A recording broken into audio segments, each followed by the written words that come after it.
যারা আমাদের পথ দেখিয়েছেন তাদের অন্যতম ছিলেন প্রফেসর ইমাজউদ্দিন আহমেদ সাহেব। তার সঙ্গে আমার ঘনিষ্ঠতা এই পথেই। আমরা যখন ফ্যাসিবাদের বিরুদ্ধে লড়াই শুরু করেছি সেই সময় আমরা চেষ্টা করেছি সমস্ত শিক্ষিত মানুষদেরকে, বুদ্ধিজীবীদেরকে একখানে করে নিয়ে আসার জন্য, যেন তারা কথা বলেন। এবং সেটা প্রফেসর ইমাজউদ্দিন সাহেবের বাসাতেই হাই শিকদার সাহেব যেটা বললেন যে অনেকগুলো আমরা সভা করেছি। সেই সভায় আমরা সকলকে একত্রিত করে আমরা চেষ্টা করেছি বিভিন্ন বিবৃতি এবং সভার মধ্যে দিয়ে সেই কাজ থেকে এগিয়ে নিয়ে যাওয়ার জন্য। প্রফেসর ইমাজউদ্দিন সাহেব সত্যিকার অর্থেই একজন প্রকৃত গণতন্ত্র মানা মানুষ ছিলেন, লিবারেল ডেমোক্রেসির প্রবক্তা ছিলেন তিনি। একজন অসাধারণ রাষ্ট্রবিজ্ঞানী এবং একজন অসাধারণ দেশপ্রেমিক ছিলেন প্রফেসর ইমাজউদ্দিন আহমেদ সাহেব। আমরা যারা তার সংস্পর্শে এসেছিলাম আমরা কখনোই তাকে ভুলতে পারবো না। আমাদেরও এখন অনেক বয়স হয়ে গেছে।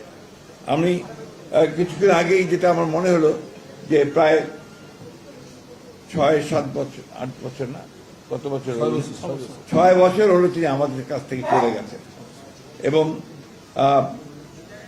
আমরা যারা এখন প্রায় 80-র কাছাকাছি অথবা 80 অতিক্রম করছি, যেমন প্রফেসর আনোয়ারুল্লাহ চৌধুরী সাহেব করেছেন, আমরা খুব বেশি দিন আমরা কাজ করতে পারবো না বা এই পৃথিবীতে আমরা থাকবো না।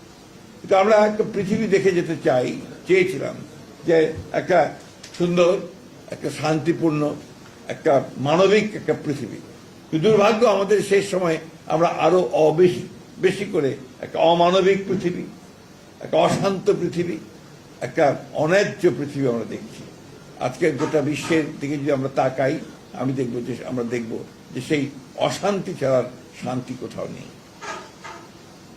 দেশের কথায় আসি, যে ইমাজউদ্দিন সাহেব যে দেশ দেখতে চেয়েছিলেন, আল্লাহর কাছে অশেষ রহমত, আল্লাহর অশেষ রহমত যে আমরা আমাদের সন্তানদের জীবনের বিনিময়ে, রক্তের বিনিময়ে আমরা 24শে জুলাই থেকে শুরু করে 5ই আগস্টের মধ্যে একটা রক্তাক্ত ছাত্রগণ অভ্যুত্থানের মধ্য দিয়ে সেই সুযোগটা আমরা পেয়েছি।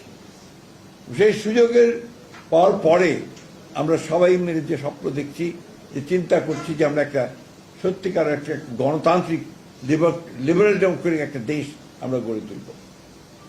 আমরা চেষ্টা করছি, আপনারা সবাই জানেন যে আমাদের মাননীয় প্রধানমন্ত্রী যিনি চেষ্টা করছেন এইভাবে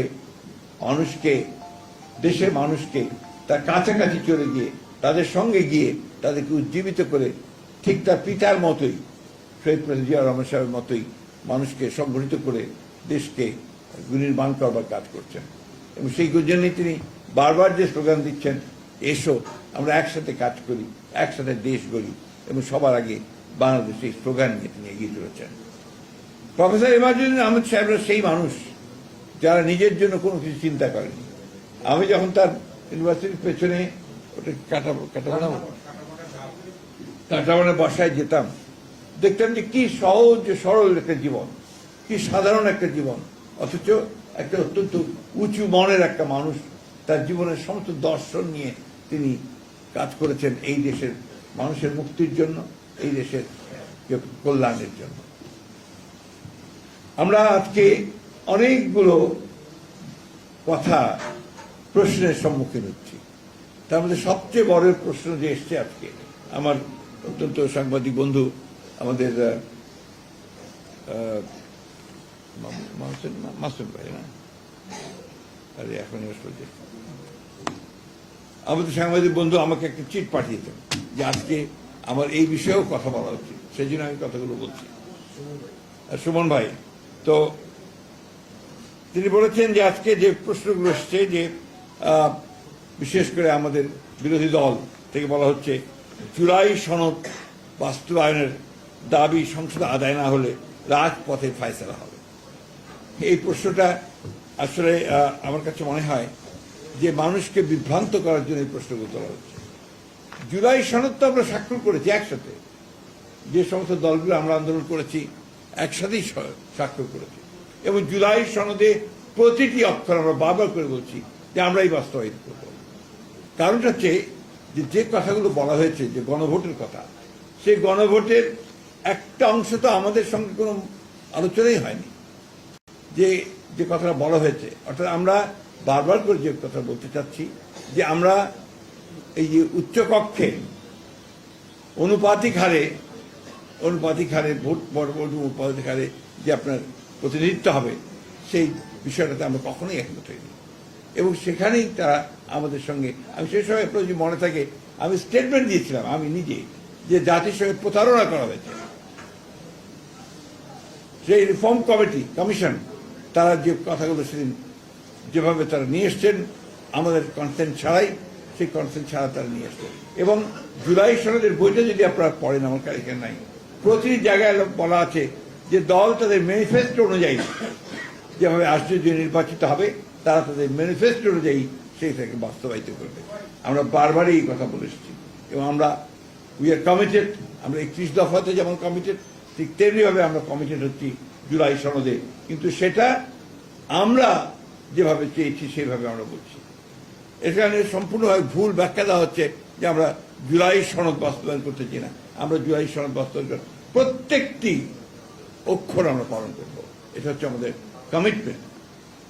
আমরাই তো সংস্কার এনেছি। সংস্কারের কথা বলে, সংস্কার এই দেশে কারা এনেছে? বিএনপি এনেছে। একদলীয় শাসন ব্যবস্থা থেকে বহুদলীয় গণতন্ত্রের বিএনপি নিয়ে এসেছে।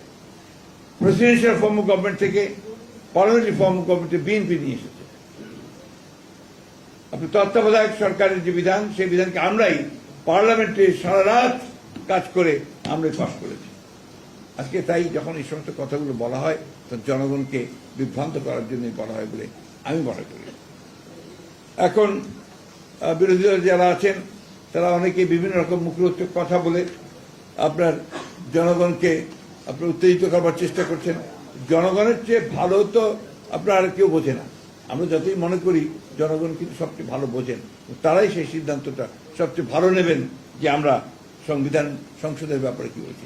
এখন যে কথাগুলো নিয়ে তাদের কথা, সংবিধান সংস্কার আর সংবিধান সংশোধন, আমরা তো বরাবরই বলে এসেছি যে আমরা সংবিধান সংশোধন করতে চাই। আমরা সংবিধান সংস্কারের কথা কখনোই বলি।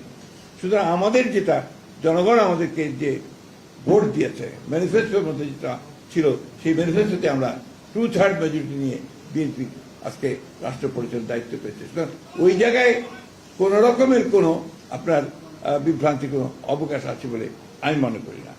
জায়গায় এই কথাগুলো এই জন্য বললাম যে সাংবাদিকরা এটা চাচ্ছেন। আমি মনে করব যে বিরোধী দল শুধুমাত্র আপনার তাদের ক্ষমতায় যাওয়ার জন্য এই জুলাইকে তারা ব্যবহার করতে চায়। আমরা কিন্তু চাই না যে জুলাই শুধু ক্ষমতার যাওয়ার জন্য আরেকটা হাতিয়ারই পরিণত হবে। আমরা যেটা বারবার করে বলে আসছি যে জুলাইয়ের আন্দোলন শুধু ওই জুলাই মাসেরই আন্দোলন নয়। জুলাইয়ের আন্দোলন কিন্তু আমরা দীর্ঘকাল ধরে ফ্যাসিবাদের বিরুদ্ধে দীর্ঘকাল ধরে প্রায় 18-19 বছর ধরে যে লড়াই হয়েছে, সেই লড়াইয়ের ফলশ্রুতি হচ্ছে আমাদের এই 24 জুলাইয়ের আন্দোলনের ফলশ্রুতিতে আমরা সেভাবে এসেছি। আমাদের এই বিএনপির সম্পর্কে অনেকে অনেক কথা বলে। বিএনপির 60 লক্ষ মানুষের বিরুদ্ধে মিথ্যা মামলা হয়েছে। বিএনপির প্রায় 1700 নেতা কর্মী গুম হয়ে গেছে। বিএনপির কয়েক হাজার মানুষ হত্যা হয়েছে এই ফ্যাসিবাদের বিরুদ্ধে লড়াই করতে গিয়ে। সুতরাং এই কথাগুলো বারবার করে আমাদেরকে বলতে হয় এই জন্যে যে অনেকে এটাকে একটা বিভ্রান্তির সৃষ্টি করতে আসছেন। প্রফেসর ইমাজউদ্দিন সাহেব আমাদের সঙ্গে কাজ করেছেন দীর্ঘদিন, এই জন্য না যে বিএনপির কাছ থেকে তিনি কোনো কিছু পাবেন, কারণ বিএনপি তখন সরকারে ছিল না। বিএনপি তখন গণতন্ত্রের জন্য লড়াই করছে এখনো। প্রফেসর ইমাজউদ্দিন সাহেবকে আমরা এই জন্যই সবসময় মনে রাখার চেষ্টা করি। প্রফেসর ইমাজউদ্দিন সাহেব আমাদের সেই লতিফ মাসুম সাহেব অত্যন্ত সুন্দর করে কথাটা লিখেছেন যে আমাদের জন্য তিনি ছিলেন সেই বাতিঘর, যে বাতিঘরকে দেখে আমরা লিবারাল ডেমোক্রেসির দিকে যাওয়ার চেষ্টা করছি, সেই লিবারাল ডেমোক্রেসির পক্ষে আমরা যেতে চাই। আমি একটা কথা আমার প্রায় মনে হয় যে আমরা ওইখান থেকে সরে যেতে চাই কেন? ডেমোক্রেসি থাকতে আমাদের প্রবলেমটা কোথায়? আমরা ডেমোক্রেসি থাকি, বিভাজনের রাজনীতি না করি, আমরা সবাই মিলে যেমন দেশ 1971 সালে দেশ স্বাধীন করেছিলাম, যুদ্ধ করেছিলাম, আমরা স্বৈরাচার এরশাদের বিরুদ্ধে লড়াই, 24 আমরা ফ্যাসিবাদের বিরুদ্ধে চূড়ান্ত লড়াই লড়ে আমরা ফ্যাসিবাদ মুক্ত হয়েছি, একটা গণতান্ত্রিক পরিবেশ সৃষ্টি হয়েছে। সবাই মিলে আমরা এটাকে আজকে সেই জায়গায় নিয়ে যেতে পারি যেখানে আমাদের সেই লক্ষ্য রেখে আমরা পৌঁছতে পারবো। সমস্যা এত সহজ নয়, জটিল। এত সহজেই এতগুলো প্লেট চলে যাবে না। এই এত সহজেই আমরা মুহূর্তের মধ্যে সমস্ত কিছুকে সুন্দর করে ফেলতে পারবো না, কিন্তু ধৈর্যের মধ্যে ধরে আমাদেরকে এগিয়ে যেতে হবে। আজকে প্রফেসর ইমাজউদ্দিন সাহেবের যে আমরা বারবার সেই কথাই মনে করি যে তার দেখানো পথ, তিনি যে পথে চলতে চেয়েছেন গণতন্ত্রের পথে, যিনি লিবারেল ডেমোক্রেসির পথে, এবং সঙ্গে নিয়ে সামনের দিকে এগিয়ে সত্যিকার একটা ডেমোক্রেটিক কান্ট্রি গড়ে তোলার ব্যাপারে সেই দিকে আমরা এগিয়ে যাব। আজকে তার এই মৃত্যু দিবসে আমি গভীর শ্রদ্ধা ভরে তার স্মৃতির প্রতি আমি শ্রদ্ধা জানাচ্ছি, আত্মার মাগফিরাত কামনা করছি এবং আল্লাহ তাআলার কাছে এই দোয়া চাইছি যে আল্লাহ তাআলা তাকে যেন বেস্ট নসিব করেন।